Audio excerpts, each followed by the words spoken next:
Hola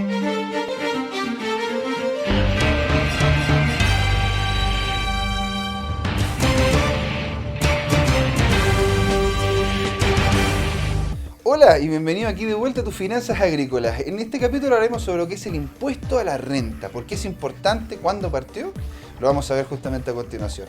Partamos con la historia. En 1924-1925 hubieron unos primeros intentos en poder justamente generar lo que sería justamente el impuesto a la renta.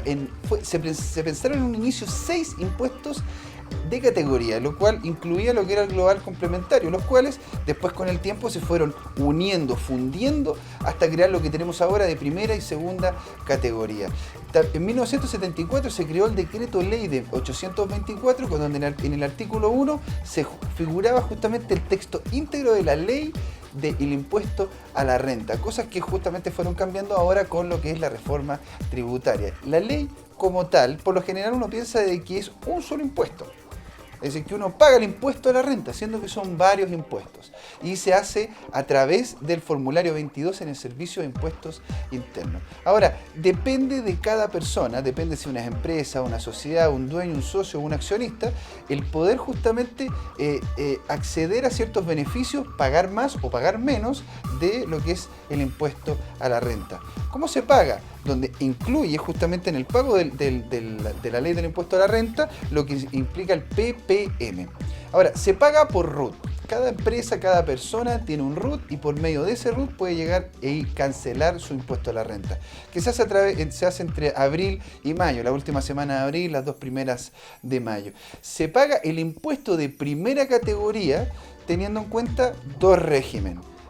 El de renta atribuida, donde se paga el 25%, y el de parcialmente integrado, donde se paga el 27%. Ahora, a este impuesto de primera categoría, si se le restase los ingresos, los costos de venta, los costos de servicio, los gastos, las pérdidas y otros gastos asociados y otras restas asociadas justamente a lo que es la producción de la empresa, tendríamos lo que es la renta líquida imponible. Esta renta líquida imponible, si es que es positiva, se pagan impuestos. Si es que es negativa, se clasifica como pérdida tributaria, es decir, no se paga. Ahora, dentro de lo que es la renta líquida imponible podemos tener en cuenta 2 diferentes tipos de rentas. Las rentas percibidas, que serían el dinero, los giros, el dinero que yo tengo en mi caja fuerte, en mi cuenta corriente, dinero líquido que yo puedo tener, o de repente que me puedan pagar o que pueda tener yo un aumento en lo que es un predio, un silo o otra sumatoria que yo tenga a mi patrimonio. Y están las que son las rentas de vengada. Las rentas de vengada simplemente hay que pensar en el crédito. Es decir, yo vendo un cajón de tomates y la persona me dice voy a pagárselo mañana o en una semana o en un año. Ese tipo de crédito, ese tipo de cobro pendiente de una venta que se hizo o de un servicio realizado, se le puede llamar justamente rentas de vengadas, que se suman justamente a lo que es la renta líquida imponible.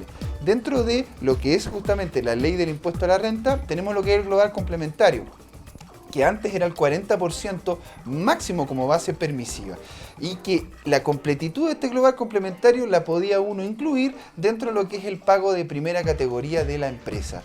Ahora no, ahora hay una diferencia, es el 35% máximo como base, y la renta atribuida de la empresa paga justamente lo que es justamente el global complementario al empresario. Pero solamente se puede descontar el 65%, a diferencia que antes era el 100%. Lo cual justamente hay una gran diferencia en eso. Los fondos, el fondo también de utilidades tributarias está dentro de lo que es la ley de la ley del impuesto a la renta. Lo que sí en esta reforma tributaria se eliminó. El FUT en definitiva era simplemente tomar lo que era el impuesto a la renta, que era el 20% antiguamente para las empresas, y volverlo a reinvertir en la compañía, permitiendo justamente que las compañías creciesen. El problema este impuesto no es que no se pagara, se iba a pagar, pero en un futuro. Lo que pasó fue que hubieron ciertos problemas y ciertos vicios que hicieron o empujaron al gobierno a poder justamente eliminarlo. ¿Por qué se elimina? Para que tributen más los que más tienen. Ahora, ya vimos lo que es la agricultura grande, ahora veamos lo que son las pymes, donde según se comenta justamente en la página del Servicio de Impuestos Internos, generalmente tributan en lo que es primera categoría. Después vamos a ver que no es tan así. Y tributan en base a renta efectiva, según lo que indica el Servicio de Impuestos Internos, dado que explotan un recurso natural. Ahora con la reforma tributaria, si es que uno está entre el rango de los 60 millones y los 600 millones, uno puede optar justamente por una contabilidad simplificada en el Servicio de Impuestos Internos, facilitando lo que es la muestra de los dineros que uno tiene a su haber y también no aumentar lo que son los costos. Si es que uno quiere acercarse más a lo que es la renta presunta, tiene que ser primero una persona natural, comunidades, cooperativas o sociedades de personas, no pueden ser empresas, donde tengamos ingresos anuales por debajo de las 9.000 UTM, que serían aproximadamente 406 millones de pesos.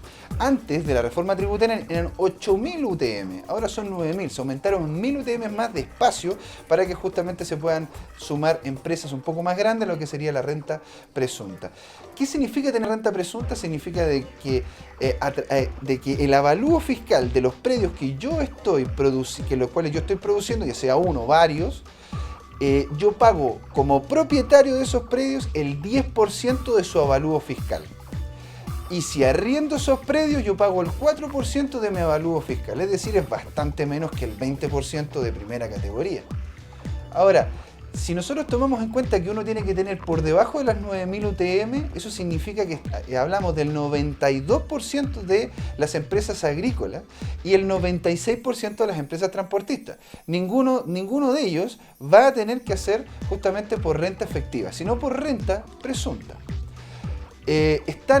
Lo que es el mundo silvicultural, podemos justamente ver que están afectos a lo que es la ley de impuesto a la renta. Lo que sí, hay diferentes categorías para lo que son las plantaciones y bosques. Una es la que está sin franquicias tributarias, que es decir que tributan igual que el resto de la parte agrícola. Diferente es la que está acogida a la ley de bosques, que salió en 1931, que se le llama la DS 4363, las cuales están completamente exentas del impuesto de primera categoría y del global complementario.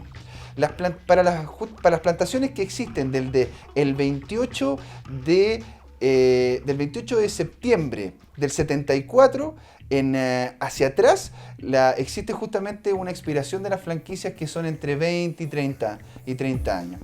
Los que están acogidos al DL 701, que salió en 1974, tributan con renta efectiva. Los que justamente tributan con renta presunta y quieran acogerse a esta ley, que es bastante difícil que lo hagan, tributarán renta efectiva al ejercicio siguiente de las ventas acumuladas en un periodo móvil de 3 años por sobre las 24.000 UTM, cerca de los 1.080 millones.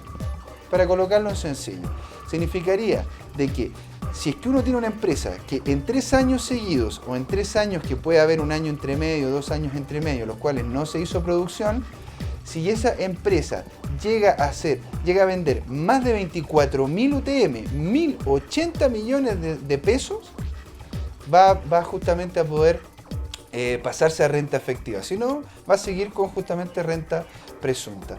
Y los últimos son justamente las plantaciones las plantaciones antes de mayo del 98, donde se les descuenta un 50% a lo que es el global complementario. ¿Qué pasa con el pequeño productor agrícola, que es un segmento completamente especial que se tiene en el Servicio de Impuestos Internos? Primero, es una persona natural que no tiene inicio de actividad en el Servicio de Impuestos Internos, que explota uno o más predios agrícolas, que está acogido a lo que es la renta presunta y que su avalúo fiscal en completitud es menor a las 100 UTM, cerca de 4,5 millones de pesos. Ahora, sí, también se puede hablar de un pequeño productor agrícola en el momento de que se venden animales de crianza para engorda o para producción o productos agropecuarios de propia producción. Si la sumatoria del valor de los predios, fiscalmente hablando, es mayor que 100 UTM, las ventas anuales tienen que ser menores a 200 UTM. Es decir, de que si uno tiene predios por más de 4,5 millones de pesos, pero las ventas son menores a 9 millones de pesos, uno puede llamarse justamente pequeño productor agrícola.